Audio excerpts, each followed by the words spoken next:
नमस्कार, सप्ततारा न्यूजमध्ये आपले स्वागत आहे। आज रविवार दिनांक 14 जानेवारी 2024। न्यूज बुलेटिनमध्ये जाणून घेऊया आजच्या ठळक घडामोडी। ऐतिहासिक शूरवीर भूमी कनेरखेडमध्ये पानिपत शौर्य दिन उत्साहात साजरा।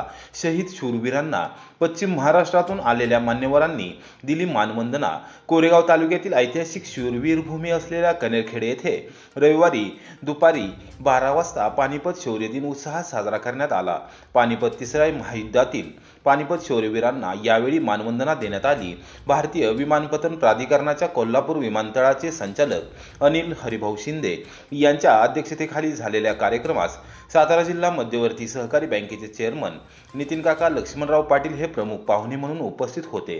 यावेळी गोवा राज्यातील व्याख्याते व इतिहास संशोधक ॲडव्होकेट शिवाजीराव देसाई आणि नाशिक येथील इतिहास संशोधक व व्याख्याते डॉक्टर आबासाहेब पाटील यांनी पानिपतच्या लढाईबाबत माहिती दिली। यावेळी मान्यवरांनी मनोगत व्यक्त केले। दिनांक 14 जानेवारी 1761 या दिवशी पानिपतच्या तिसऱ्या युद्धात अहमद शाह अब्दाली सारख्यांचे परकीय आक्रमण रोखण्यासाठी मराठ्यांनी आपल्या प्राणाची बाजी लावली।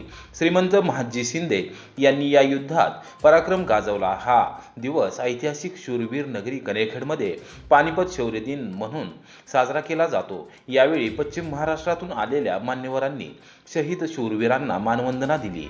प्रारंभी नितीन काका पाटील व मान्यवरांनी श्रीमंत माधवराव शिंदे यांच्या गावातील मुख्य चौकात असलेल्या पुतळ्याला पुष्पहार अर्पण करून अभिवादन केले।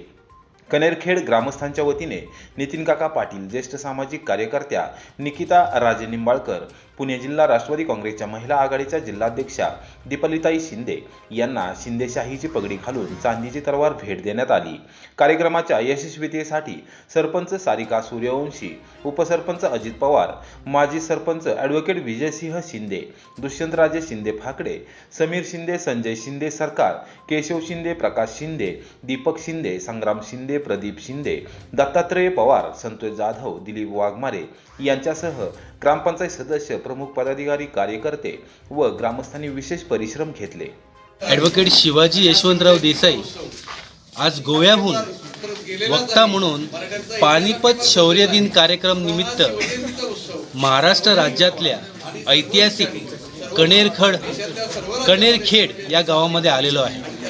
मला या निमित्ताने तरुणांना सांगायचं आहे की तरुणांनो, मराठ्यांचा इतिहास जाणा,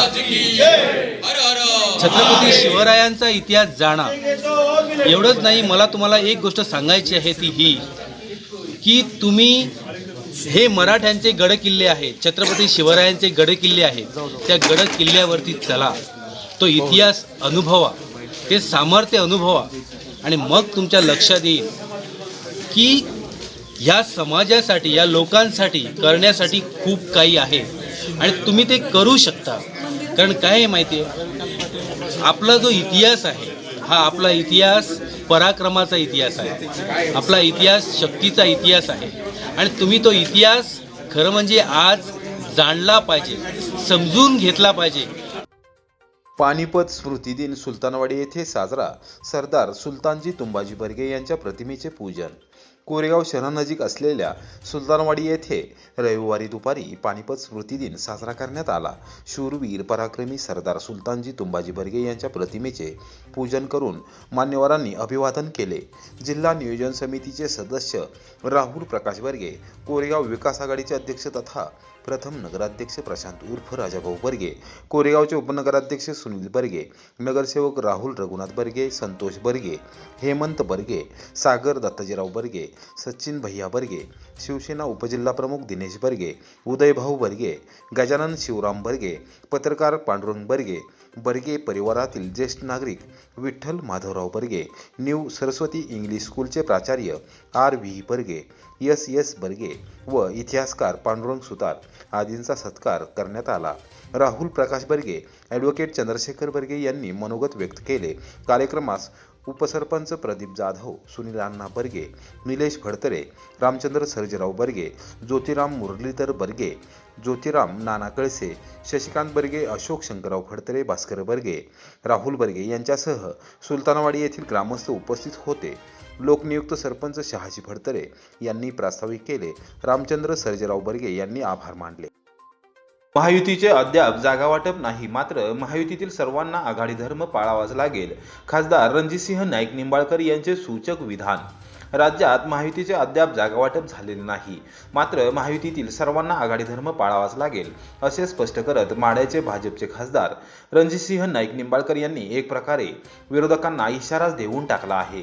भाजप नेते आणि उपमुख्यमंत्री नामदार देवेंद्र फडणवीस यांची फलटण येथे जाहीर सभा होणार आहे.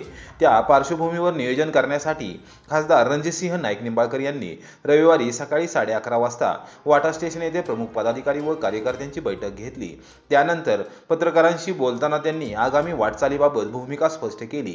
महाराष्ट्र विधान परिषदेचे माजी सभापती श्रीमंत रामराजे नाईक निंबाळकर यांनी नुकतीच माजी उपमुख्यमंत्री विजयसिंह मोहिते पाटील यांची अकलूज येथे सदिच्छा भेट घेतली आहे.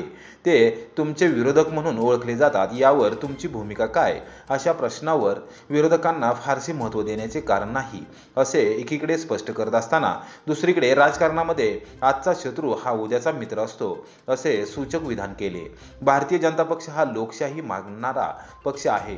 या पक्षात सामान्य कार्यकर्त्याला संधी मिळते हे राजस्थान, मध्य प्रदेश आणि छत्तीसगड राज्यात आपण पाहिले आहे.